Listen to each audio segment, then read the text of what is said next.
मुझे समझ में नहीं आ रहा कि इनको ये ब्यूरोक्रेट देश चलाते गडकरी साहब चला रहे या कोई और चला रहा। सबसे पहला E10 गाड़ियों के लिए नो इफ नो बट 80 से 90% गाड़ियां E10 कंप्लायंट है, उनके लिए E10। गडकरी साहब को उठाइए और उनको दूर रखिए एथेनॉल पॉलिसी से। जितने भी बड़े नेता है और जितने भी ब्यूरोक्रेट्स हैं, इनके बच्चे विदेश क्यों जाते पढ़ने को, सरकारी स्कूल में पढ़ाई क्यों नहीं करते?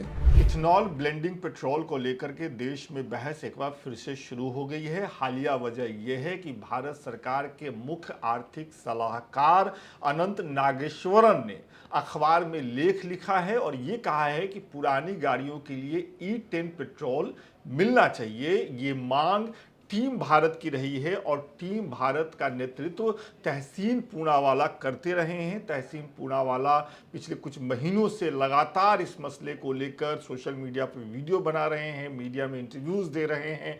पुलिस ने उनको उन्हीं के घर में डिटेन भी किया और प्रदर्शन करने की बात भी कह रहे हैं। एक बार फिर से उन्होंने जंतर मंतर पर प्रदर्शन करने की बात कही है।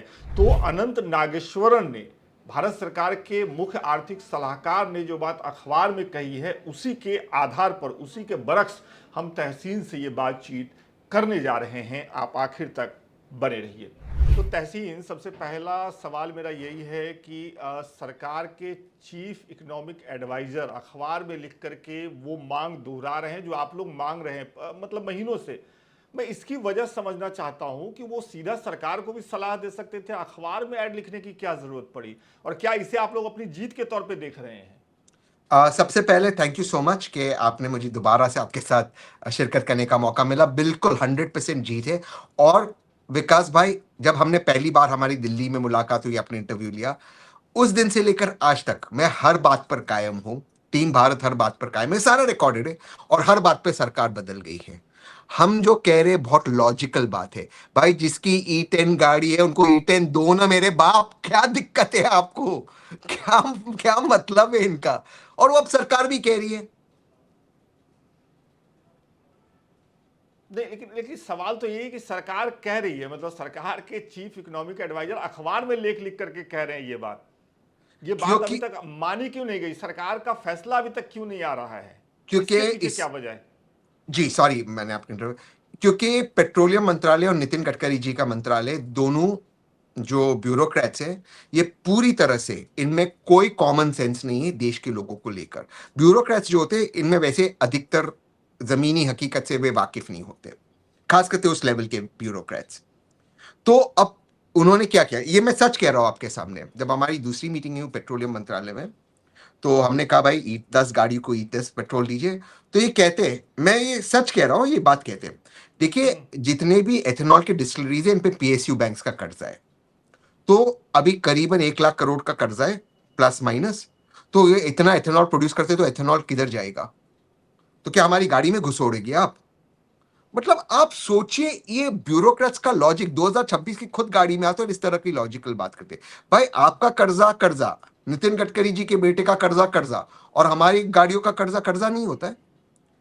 तब भी हमने उनको सोल्यूशन दिया कि भाई E10 के लिए E10 दीजिए, जो एक्स्ट्रा एथेनॉल बचेगा आप अमेरिका से इंपोर्ट मत कीजिए, उसको इंडस्ट्रियल एथेनॉल के लिए इस्तेमाल कीजिए। तो वहां पर आप उसकी डिमांड क्रिएट कीजिए। बट सिर्फ अपना डिमांड फुलफिल करने के लिए इस तरह की चीजें की जा रही है। आप ये कह रहे हैं कि जब आप पेट्रोलियम मंत्रालय में गए और अधिकारियों से आपकी मुलाकात हुई, तो वो अधिकार, और ये बात मैं इसलिए दोहरा रहा हूं ताकि ये बहुत साफ तरीके से बाहर जाए। जहां तक मैं समझा हूं कि आप जब उन अधिकारियों से मिले तो अधिकारियों ने ये कहा कि अगर हम ये ना करें, मतलब पेट्रोल में इथेनॉल ना मिलाएं और E10 वापस ले आएं, तो इथेनॉल कंपनियों पर जो बैंक का कर्जा है उसका क्या होगा? आप ये कह रहे हैं? यस, PSU बैंक का कर्जा, बैंक का नहीं, PSU बैंक का कर्जा।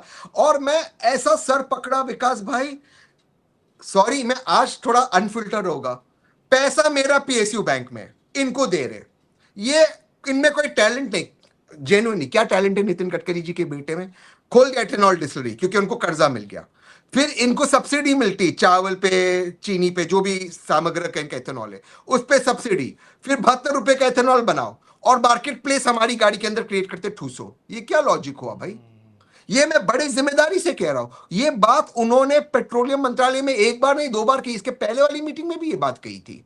और इसका सोल्यूशन मैंने हर बार दिया कि भाई E10 को E10 दो, बाकी का आप इंडस्ट्रियल के लिए यूज करो जो आपका इंपोर्ट बढ़ रहा है। लेकिन एक चीज और इसमें है कि नितिन गडकरी जी शुरू से इथेनॉल की वकालत करते रहे, इसलिए मुझे लगा कि वो जनता के निशाने पे ज्यादा आ गए। आप लोगों को भी निशाने पर नितिन गडकरी ज्यादा रहे, लेकिन हरदीप सिंह पुरी जो कि पेट्रोलियम मंत्री हैं, वो पतली गली से निकलते हुए दिखे मुझे। वो ज्यादा न इस पे बोले, लेकिन उन्हीं के मंत्रालय का काम है। और लेटेस्ट इंटरव्यू उनका मैंने सुना, उसमें उन्होंने कहा कि पीछे जाकर के रिवर्स गियर में जाकर के प्योर पेट्रोल देना या ई10 देना तो कोई हल ही नहीं है, ये तो हम कर ही नहीं सकते हैं। अब सरकार के अंदर से ये आवाज आ रही है, क्या कहें इस विरोधाभास को, कैसे समझे तहसीन? बहुत आदर के साथ हरदीप पुरी जी भी एक ब्यूरोक्रेट है, वो कभी जमीनी हकीकत समझेंगे नहीं। और ये बात नितिन गडकरी जी ने हाई कोर्ट में, बॉम्बे हाई कोर्ट में झूठ कही कि इथेनॉल पॉलिसी वो ड्राइव नहीं करते। मैंने उनका एक वीडियो निकाला बाहर, जिसमें वो खुद स्वयं कहते कि मैंने पूरा कॉपी पेस्ट किया इथेनॉल का जो स्टैंडर्ड्स है अमेरिका से। खुद कहते अपने मुंह से, लगातार के 15-15 रुपए में पेट्रोल दूंगा इथेनॉल वो पर। आप ये बताइए, वो वीडियो एआई तो नहीं है, एआई से बना हुआ तो नहीं है? जब पहले वो वीडियो बाहर आया तो इनका एक ट्रोल आर्मी है, इन्होंने इन्फ्लुएंसर्स को पैसे दिए मतलब दिए क्या नहीं मुझे नहीं पता, अचानक से इन्फ्लुएंसर्स ट्वीट करते, सबने कहा एआई वीडियो है। जो नितिन गडकरी जी नहीं जानते वो ये है कि जितने भी दस्तावेज में निकालता हूं, जो भी वीडियोस निकालता हूं, उन्हीं के मंत्रालय से निकालता हूं। ये बात मैंने पेट्रोलियम मंत्रालय में बोला, उन्हीं के लोग हैं जो दे रहे, परेशान हो गए उनसे, वो कुछ भी बोलते वो, और इतना गलत बात करते। आप सोचिए, हाईकोर्ट में जाते कहते कि मेरा इथेनॉल से कोई लेना देना नहीं पॉलिसी में, उनका वीडियो निकाला कि मैंने स्टैंडर्ड्स कॉपी पेस्ट किया अमेरिका से। हाईकोर्ट में भी कुछ भी आप बोल दो। तो ये जो व्यक्ति है नितिन गडकरी सर, ये कुछ भी बोलते, कहीं पर भी बोलते, शायद वायरल होने के लिए, शायद उसका। लेकिन हमारे पेट्रोलियम मंत्रालय के दोनों मीटिंग में उनके मंत्रालय के लोग बैठे थे, पेट्रोलियम मंत्रालय में, कर्तव्य भवन में। तो फिर क्यों बैठे वो, अगर उनका पॉलिसी से कोई लेना देना नहीं? एक सवाल मेरा ये है कि आप लोगों ने लंबी दूरी तय की है, आपने ये मामला उठाया, आप प्रोटेस्ट करना चाह रहे थे, पुलिस ने आपको आपके ही घर में डिटेन किया, फिर नई तारीखें आती रही, हम वो सब देखते रहे, आप मीडिया में लगातार इस मसले को लेकर के बोलते रहे। नितिन गडकरी साहब बॉम्बे हाई कोर्ट चले गए, वहाँ से अपने लिए एक फैसला ले आए। अंत में ये समझ में आया कि सरकार इस पर झुकने वाली नहीं है। फिर बीच में जो मुख्य आर्थिक सलाहकार है, उनका लेख आ जाना।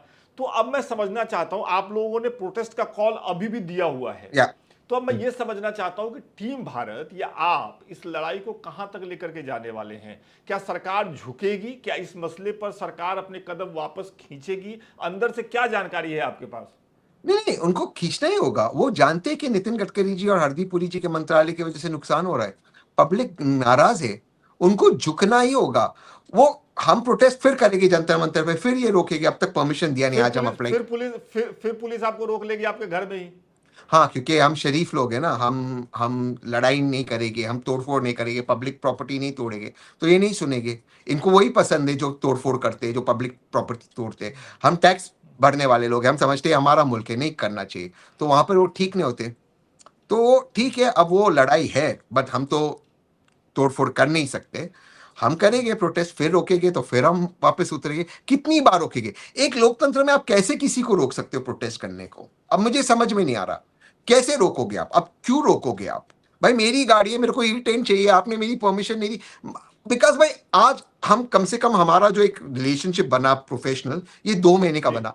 आप मुझे जी। बताइए मेरी कौन सी बात इलीगल थी या इलॉजिकल थी? आप बताइए, आप तो एक अच्छे नहीं नहीं, पत्रकार हैं। मतलब पत्रकार के सर्टिफिकेट की तो जरूरत नहीं है। सरकार अभी तक नहीं कह पाई कि आप कोई गलत मांग कर रहे हैं, मतलब ऑन सर रिकॉर्ड कुछ आपको नहीं, बातचीत के लिए बुलाया जा रहा है। 2 बार, और अब भी कह रहे थे कि करेंगे, लेकिन झूठ बोल रहे, क्योंकि इन्होंने फिर कहा कि हम डॉक्यूमेंट्स सार्वजनिक करेंगे, वो भी नहीं किया।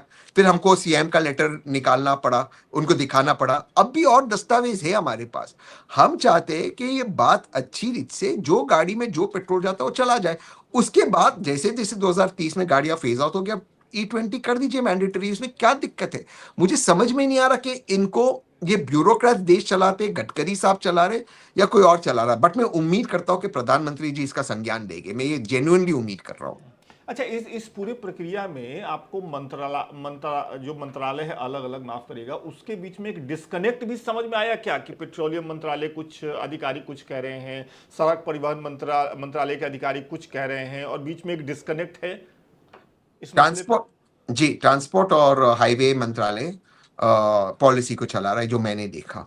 एक भी मीटिंग अच्छा। उनके भी घर होती नहीं है। पेट्रोलियम मंत्रालय कुछ नहीं है, आई डोंट थिंक उनमें कोई पावर है। उनका जो मिनिस्टर है हाईवे और ट्रांसपोर्ट का, वो ही चला रहे, नेशनल हाईवे और ट्रांसपोर्ट के गडकरी साहब, और उनकी उन्हीं का मंत्रालय चला रहे।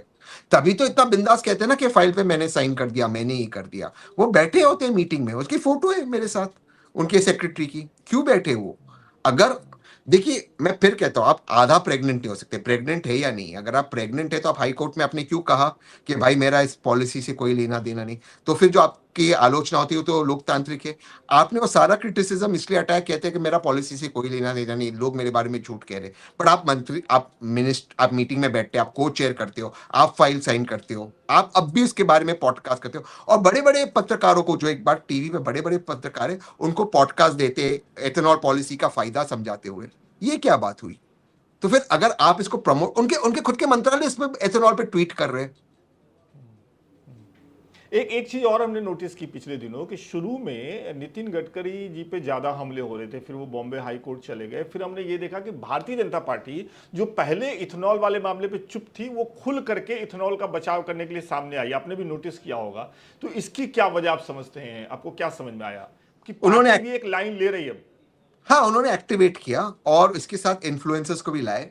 लेकिन एक्चुअली इतना फनी है ना ये जो इन्फ्लुएंसर्स का भी आप देखो, क्योंकि मान लो कोई इन्फ्लुएंसर्स मेरे बारे में कोई कुछ पोस्ट बनाता है, तो उसने जिंदगी में, उस इन्फ्लुएंसर ने कभी मेरे से मुलाकात नहीं की, उससे मुझे कोई लेना देना नहीं है, टीम भारत से। उसने जिंदगी में एथेनॉल के बारे में कोई बात नहीं की, अचानक से एक पोस्ट लगाते उसको वायरल कर रहे। इसका क्या मतलब? समझ में आता है वो इनऑर्गेनिक है, आपने इन्फ्लुएंसर्स को डाला है, आप इन्फ्लुएंसर्स को बोल रहे हैं ये सब चीज करने को। ये शुरुआत ही तब से हुई जब इन्फ्लुएंसर्स को लिया गया सरकार द्वारा, मेरे हिसाब से, कि वो सब बताया कि चींटी आ रही है, वो सारे मधुमक्खी आ रही है, ताकि उसको डिसमिस करते हुए बाकी क्रिटिसिज्म डिसमिस हो जाए।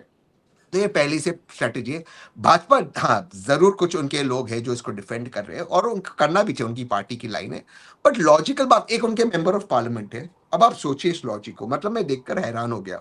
वो कहते हैं, वो टेबल के ऊपर एक्सपेरिमेंट करते हैं और बताते हैं कि भाई पेट्रोल में जो है सूट रह जाएगा पीछे, एथेनॉल में नहीं भाई, बिकॉज एथेनॉल अपना खुद का ऑक्सीजन लाता है ना, पेट्रोल नहीं लाता है ना खुद का ऑक्सीजन। और आप एक, जो हमारे महाराष्ट्र में इसको कहते हैं वाटी, बोल, जो प्याला होता है, उसके अंदर स्टील के प्याले में आप एक्सपेरिमेंट करते हैं, वो और इंजन में कोई फर्क होता कि नहीं?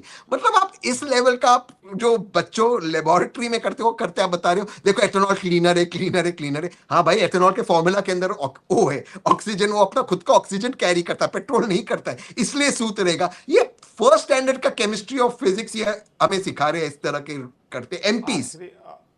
आखिरी में दो सवाल हैं पॉइंटेड। एक तो जो मैं पहले से आपसे पूछता आ रहा हूं, ये तीसरा इंटरव्यू है इथेनॉल के मामले पर। हर इंटरव्यू मैंने आपसे पूछा है कि आप लोगों की मांग क्या है, क्योंकि E10 का समर्थन तो अब सरकार के अंदर से आ रहा है, ये दिख रहा है। तो एक बार और आप लोग अपनी मांग दोहरा दे। सिर्फ यही एक मांग है कि इसके साथ और भी कुछ है? और सबसे पहला E10 गाड़ियों के लिए नो इफ नो बट, 80 से 90% गाड़ियां E10 कंप्लायंट है, उनके लिए E10। दूसरा, E0 जो अभी 50 पेट्रोल पंप पे करीबन, 500 पेट्रोल पंप पे करीबन मिलते हैं, उसको सारे 87,000 पेट्रोल पंप पे अवेलेबल करवाया जाए, उसके दाम कम किए जाए। हमारे हिसाब से 90 रुपया वर्तमान क्रूड रेट के हिसाब से होना चाहिए। तीसरा, E20 के सभी दस्तावेज सार्वजनिक हो, नो इफ नो बट। चौथा, E20 पेट्रोल की वजह से जो E10 गाड़ियों में, 2023 की गाड़ियों में कोई प्रॉब्लम आई, समस्या, उनका जेन्युइन कोई रेजोल्यूशन हो। पांचवा, गडकरी साहब को उठाइए और उनको दूर रखिए एथेनॉल पॉलिसी से। उनका कॉन्फ्लिक्ट ऑफ इंटरेस्ट है, चाहे अच्छा। कितना कोर्ट हो जाए और लोगों को धमकी दे, उनके बच्चों का कॉन्फ्लिक्ट ऑफ इंटरेस्ट है। और मैं एक चीज और ऐड कर रहा हूं, उनके बच्चों में कोई टैलेंट नहीं है कि वो एथेनॉल इतने करोड़पति बने, उनके बच्चे। अच्छा, वो तो खुद कहते हैं फिर कि मेरे कैसे बच्चों बने? का, उन्होंने खुद कहा था 2018 में, बच्चों का 1100 करोड़ का बिजनेस है, ऑन रिकॉर्ड का है। तो क्या टैलेंट है उनके बच्चों में? ये जो मैं आपको एक एथेनॉल का पॉलिसी समझा देता हूं। पीएसयू बैंक से आपको लोन मिलता है, जो विकास भाई आपको मुझे नहीं मिलेगा, ये नेता के बच्चों को, रिश्तेदारों को मिलता है, पीएसयू का कर्जा मिलता है।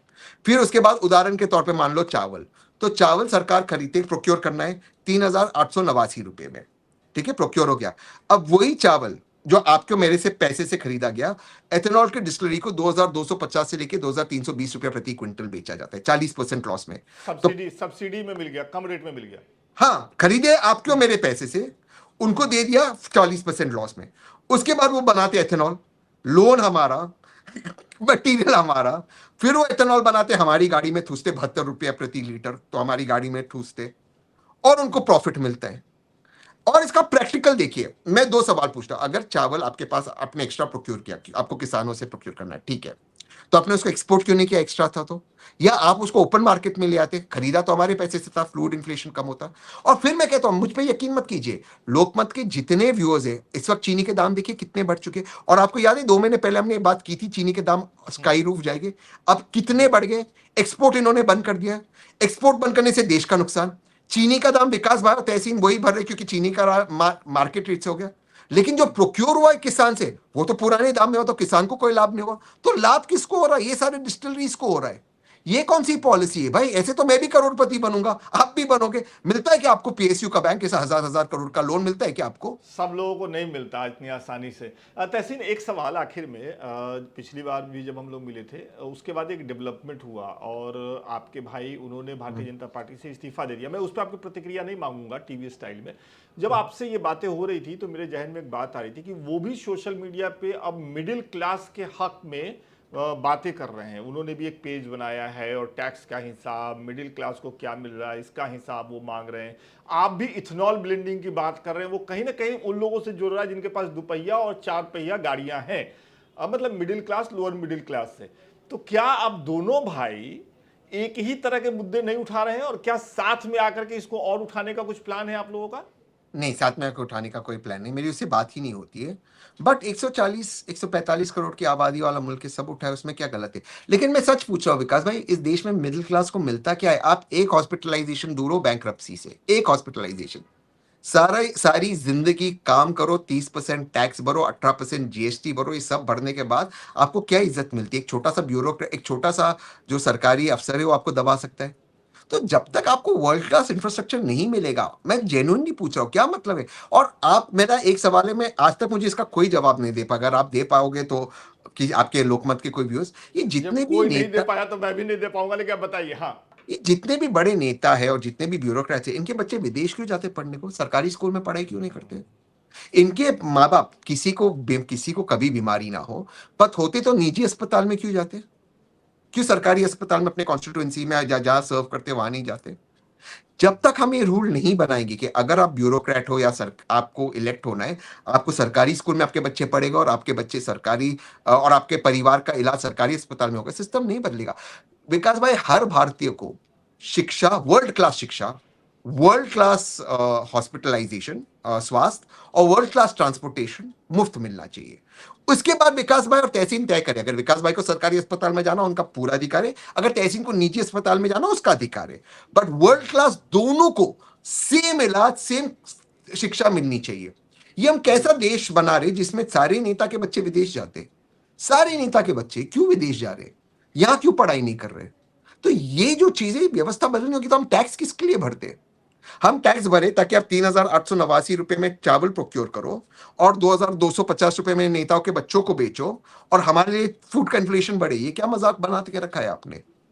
तो कहीं ना कहीं ये बात उठनी होगी भाई, ये उठना नहीं, उठाना। बिल्कुल। आप जायज़ सवाल उठा रहे हैं, और ये वो सवाल हैं जो मुझे लगता है कि जनता को क्रॉस पार्टी लाइन, चाहे आप किसी भी पार्टी को सपोर्ट करते हैं, इन सवालों पर बल देना चाहिए, जोर देना चाहिए, सोचना चाहिए, कम से कम दिमाग खोल के सोचना जरूर चाहिए और इनकी मांग भी करनी चाहिए। तहसीन, लगातार लोकमत हिंदी के साथ जुड़ने के लिए, बातचीत करने के लिए और हमें समय देने के लिए आपका बहुत बहुत शुक्रिया।